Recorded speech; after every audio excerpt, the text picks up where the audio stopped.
નમસ્કાર દર્શક મિત્રો, ધી લોકસત્તા શોમાં આપનું સ્વાગત છે. છેલ્લા કેટલાય સમયથી નિર્માણાધીન પુલો ધરાશાયી થવાની ઘટનાઓ સામે આવવા લાગી છે, જેમાં પણ ખાસ કરીને ઝારખંડના પાડોશી રાજ્ય બિહારમાં પણ કરોડોના ખર્ચે બનેલા 5 પુલો છેલ્લા 10 જ દિવસમાં જળસમાધિ લઈ ચૂક્યા છે.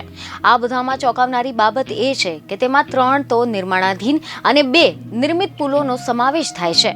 રાજ્યના અરરિયા, સિવાન, પૂર્વી ચંપારણ, કિશનગંજ અને મધુબની જિલ્લામાં પુલ તૂટી પડ્યા છે. ત્યારે આપણે આજે જાણીશું કે આવું કેવી રીતે થયું અને શા માટે થયું. તો સૌપ્રથમ તો તમે જણાવી દઈએ કે મીડિયા રિપોર્ટ અનુસાર રાજ્યમાં સૌથી પહેલા અરરિયા જિલ્લાના સિકટી પ્રખંડમાં એક પુલ 18 જૂને તૂટી પડ્યો હતો. વરસાદના કારણે બકરા નદીમાં પાણીનું સ્તર વધી ગયું હતું. પુલ તેનું દબાણ ખમી ન શક્યો હતો અને તેના કારણે જ ઉદ્ઘાટન પહેલા જ તે તૂટી પડ્યો હતો. એ પછી સિવાનમાં ગંડક નહેરમાં પણ જે પુલ બની રહ્યો હતો તે 22 જૂને તૂટી પડ્યો હતો. મહારાજાગંજ અને દરોંદા પ્રખંડને જોડતો એક પુલ 34 વર્ષ જૂનો હતો.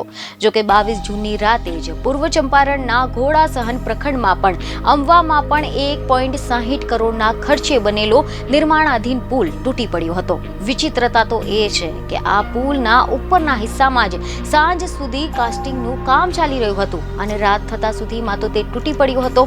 ઘોડા સહન પછી 26 જૂને કિશનગંજના જિલ્લામાં મરિયા નદી પર બનેલો 13 વર્ષ જૂનો પુલ તૂટી પડ્યો હતો. જિલ્લાના બહાદુરગંજ પ્રખંડથી ગુવાબાડી પંચાયતની નજીક આવેલો એ પુલ મુશળધાર વરસાદના કારણે ધસી પડ્યો હતો. કિશનગંજમાં પુલ ધસી પડ્યા બાદ 28 જૂને મધુબનીના ઝંઝારપુર અને અનુમંડલના મેઘપુરને પ્રખંડમાં ભૂતહી બલાન નદીમાં નિર્માણાધીન પુલનું ગડર તૂટી પડ્યું હતું. 2.98 કરોડના ખર્ચે નિર્મિત આ પુલ મધેપુર પ્રખંડને ભેજાકોસી બંધથી મહપતિયા જતા માર્ગ સાથે જોડનાર હતો. રસપ્રદ વાત તો આમાં પણ એ છે કે આ ઘટનામાં પણ પુલના કન્સ્ટ્રક્શનનું કામ ચોમાસા દરમિયાન જ થઈ રહ્યું હતું. જોકે પુલ તૂટી પડવા કે પછી ધસી પડવાની આ તમામ ઘટનાઓમાં વિભાગ તરફથી પણ તપાસ માટે એક ટીમ બોલાવવામાં આવી છે. પરંતુ એની સાથે સાથે 5 પુલ ક્ષતિગ્રસ્ત થવાનું કારણ શું છે? ત્યારે આ અંગે બિહાર રાજ્ય પથના વિકાસ નિગમના નિવૃત્ત વડા જનરલ મેનેજર સંજય કુમારે એક મીડિયા સાથેની વાતચીતમાં ઘણી બધી જાણકારી આપી છે. જેમાં તમે જણાવ્યું છે કે બિહારમાં છેલ્લા 10 થી 15 વર્ષમાં અનેક પુલો બન્યા છે, પરંતુ તેમના મેન્ટેનન્સની નીતિમાં ખામી રહી ગઈ છે.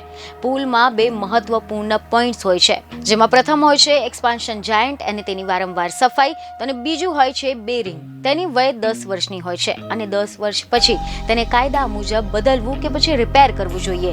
આ બંને કામ ન થતા હોય તેવું લાગી રહ્યું છે. ચોમાસાના આગમન પહેલા પુલનું સ્ટ્રક્ચર ઓડિટ થવું જોઈએ. એના માટે ઇન્ડિયન રોડ કોંગ્રેસની ગાઈડલાઇન્સ છે. પુલ તૂટી પડવાના કારણે ભ્રષ્ટાચાર અને એન્જિનિયર્સનો અનુભવમાં અભાવ છે, જેમના માટે હમણાં જ મધેપુરમાં પુલ તૂટી પડ્યો અને તેનું કારણ ખોટા સમયે કરવામાં આવેલું કામ છે. ચોમાસું આવી ગયું અને બીમનું સેન્ટરિંગ 3 દિવસ પહેલા જ કરવામાં આવ્યું હતું અને આ રીતે ઘોડા સહનમાં શટરિંગ ફેલિયરના કારણે તેમજ સિવાનમાં પુલના છેલ્લા હિસ્સામાંથી માટી ધસી પડવાના કારણે પુલનો પાયો બેસી ગયો હતો. બિહાર એન્જિનિયરિંગ સર્વિસ એસોસિએશનમાં પણ પુલ તૂટી પડવાની આ ઘટના બાબતે 3 સભ્યોની તપાસની ટીમની રચના કરવામાં આવી છે. તે બ્રિજની ડિઝાઇન, બિલ્ડિંગ મટીરિયલ, આજુબાજુના પરિસર વગેરેની તપાસ કરશે અને ત્યારબાદ રિપોર્ટ આપશે. આ રિપોર્ટ બાદ જ અનેક ખુલાસા સામે આવશે. જોકે બિહારમાં પુલ તૂટી પડવાની આ કોઈ પહેલી ઘટના નથી. બિહારમાં ગત 4 વર્ષમાં આ પ્રકારના લગભગ 10 પુલના અકસ્માતો થયા છે, પરંતુ 10 દિવસમાં 5 પુલ તૂટી પડ્યા હોય તેવું પહેલીવાર બન્યું છે. બીજની ખબર સાથે ફરી મળીશું. ધન્યવાદ.